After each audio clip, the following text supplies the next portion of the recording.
नमस्ते प्रिय छात्र, कैसे हैं आप सब? अच्छे हैं ना? कक्षा 8 विषय हिंदी इकाई 4 उठो धरा के अमर सपूतो। हमने आगे 2 वीडियो में पूरे काव्य का गान सुन लिया, किस प्रकार उसे गाया जाता है।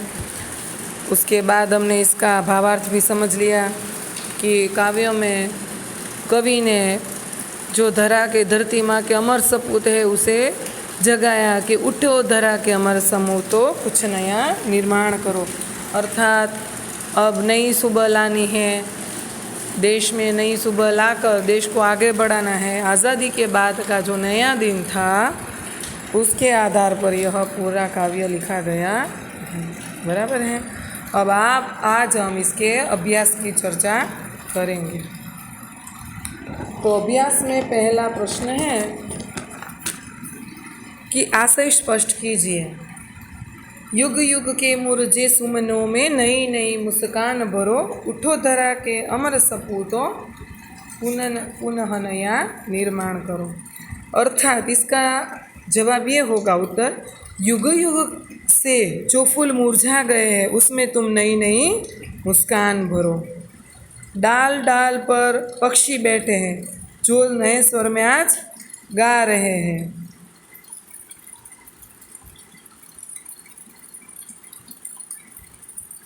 भौरे गुनगुन करते हुए मस्ती से मंडरा रहे हैं। तुम्हें लोगों के चेहरों पर उसी प्रकार मुस्कुराहट लानी है। जो हार गए हैं, दुखी हो गए, उन्हें फिर से मुस्कान लाकर जगाना है। तो हे धरा के अमर सपूतों, तुम उठो और फिर से नया निर्माण करो मेरे साथ। ऐसा कवि इस काव्य पंक्ति में आशय स्पष्ट करते हैं। दूसरा प्रश्न है, कवि ने देश के सपूतों को क्या संदेश दिया है? तो उसका उत्तर होगा, कवि ने देश के सपूतों को फिर से नया निर्माण करने के लिए एवं मनुष्य के जीवन में नई स्फूर्ति और नए प्राण भरने के लिए कहा है।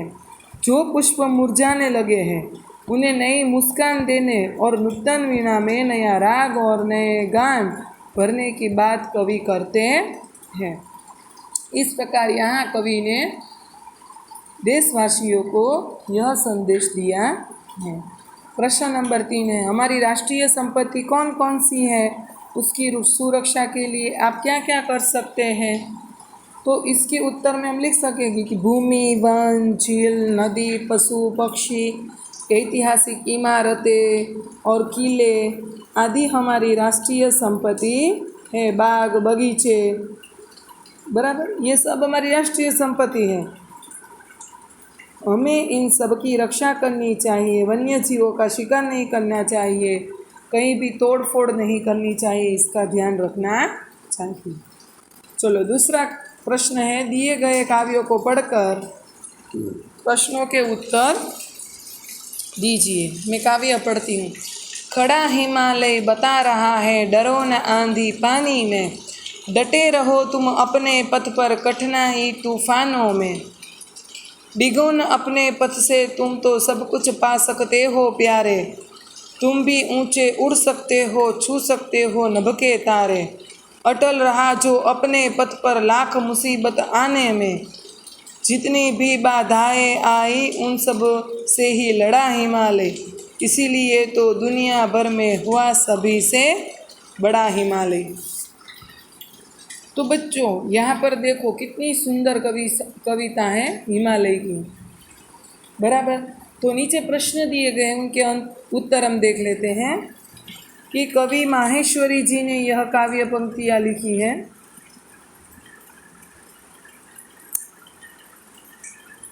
हिमालय हमें क्या संदेश देता है?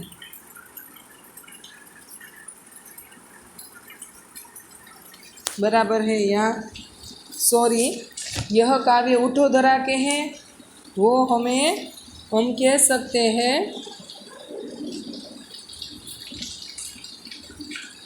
बच्चों। यहाँ पर पहला प्रश्न है, स्वाध्याय का निम्नलिखित प्रश्नों के उत्तर दीजिए।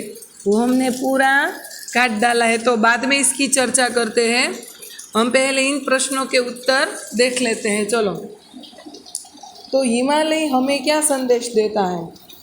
तो हिमालय हमें यह संदेश देता है कि हमें कभी आंधी, कठिनाई और तूफान से डर कर नहीं भागना चाहिए। हमें अपने पथ पर डटे रहकर मंजिल पाने की कोशिश करनी चाहिए। हमें अपने स्वप्न को तभी पूरा कर सकते हैं जब हम अपने पथ पर डटकर मुसीबतों का सामना करेंगे।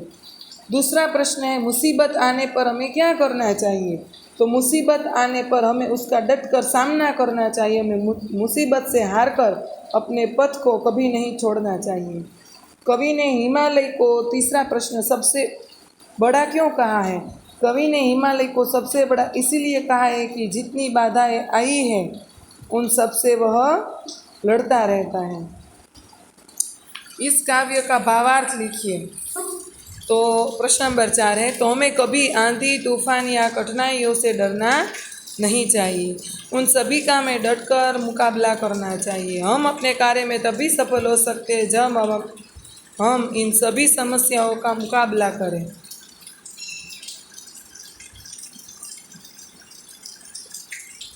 अगर हम अपने पथ पर से कभी नहीं हटे तो हम अपने जीवन में सब कुछ पा सकते हैं और हम उतने ऊंचे उड़ सकते हैं जितनी तुमने इच्छा की हो, और हम नभ के तारे होते हैं उसे भी छू सकते हैं, और जगत में उन्हीं को सफलता मिलती है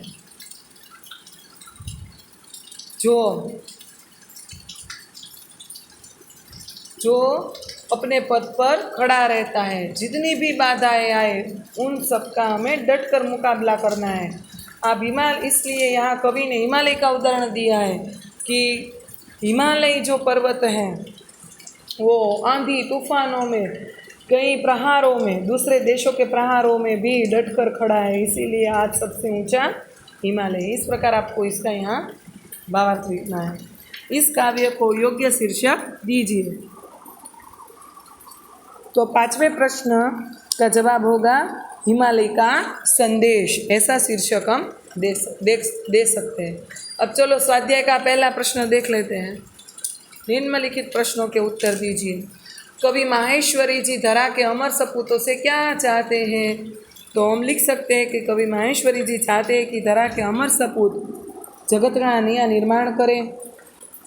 वे मनुष्य के जीवन में फिर से नई स्फूर्ति, नए प्राण भरें। इस युग में जो लोग मुरझा रहे हैं, जो पुष्प मुरझा रहे हैं, अर्थात जो उदास हो गए, उनमें वे नई मुस्कान भरे। नए युग की नूतन वीणा में नया राग और नए गान भरे। इस जगत के बगीचों को नूतन मंगलमय ध्वनियों से फिर से गुंजित करें। वे इस धरा पर शत दीपक माने 100 दीपक ज्ञान के जलाकर नए युग का आह्वान करे। ऐसा कवि माहेश्वरी जी धरा के अमर सपूतों से चाहते हैं। प्रश्न नंबर 2, कवि नई मुस्कान कहाँ देखना चाहते हैं? जो पुष्प मुरझा गए हैं उन सुमनों में कवि नई मुस्कान देखना चाहते हैं। प्रश्न नंबर 3, देश के नवनिर्माण के लिए आप क्या क्या करना चाहोगे? मैं देश के नवनिर्माण के लिए सभी लोगों के जीवन में स्फूर्ति लाना चाहूँगा। हर दिन एक नई सोच, नई तरंगे, नई आस, नई सांस लेकर आती है। हमारी धरा पर जो पुष्प निराश होकर मुरझा गए उनमें मैं नई मुस्कान भरना चाहूँगा। हमारे देश के नवनिर्माण के लिए इस तरह को हरियाली बनाकर मैं उसे नई सुनहरी काया देना चाहूँगा। मैं प्रकृति का रक्षक और पुजारी बनना चाहूँगा। चौथा प्रश्न है, इस कविता में कौन सी बातें हैं जिन्हें तुम अपने जीवन में उतारना चाहोगे? तो इस कविता में मैं अपने जीवन में नई स्फूर्ति और नए प्राण भरना चाहूँगा। मैं अपने जीवन में फूलों की तरह नई मुस्कान भरना चाहूँगा। मैं सभी जगह ज्ञान के दीपक जलाकर नए युग का आह्वान करना चाहूँगा। इस प्रकार इन चारों प्रश्नों के उत्तर आपको लिखने हैं। अब दूसरा प्रश्न हमने कर लिया। अब प्रश्न नंबर 3, चित्र के आधार पर कविता लिखिए जिनमें निम्नलिखित शब्दों का उपयोग हुआ है। बच्चों, यहाँ बारिश का चित्र दिया गया है। फूल, तितली, बादल, वृक्ष, बारिश, इन शब्दों का उपयोग करके आप सुंदर सा काव्य बना सकते हैं। हुई बारिश बहुत सी आज, भीगा मैं बादलों के साथ, चीक चीक वृक्ष हिलाओ, फूल हुआ मुझ पर नाराज, सूरज निकला देखने आज, सूरज दादा चीक रुकवा दो, वरना यहाँ से चले जाओ। सुंदर सी बारिश हो रही, खिले यहाँ सब वृक्ष है। सुंदर सी, दूसरी कविता में पढ़ती हूँ, एक तो मैंने बोल दी, अब दूसरी है। सुंदर सी बारिश हुई, वृक्ष खिले सब आज, बादल भी गरज रहे हैं लगातार, फूल और तितली उड़ रहे हैं आज।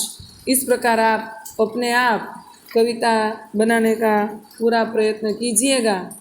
प्रश्न नंबर 4 है, अपूर्ण काव्य को पूर्ण कीजिए।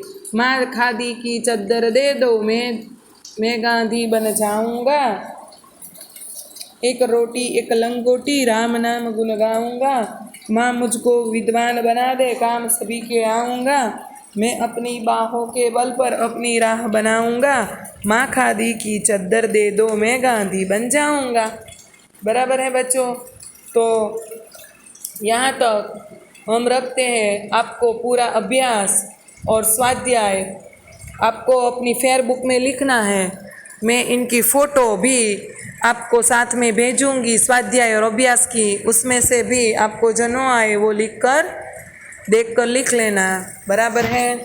घर में रहना, सुरक्षित रहना।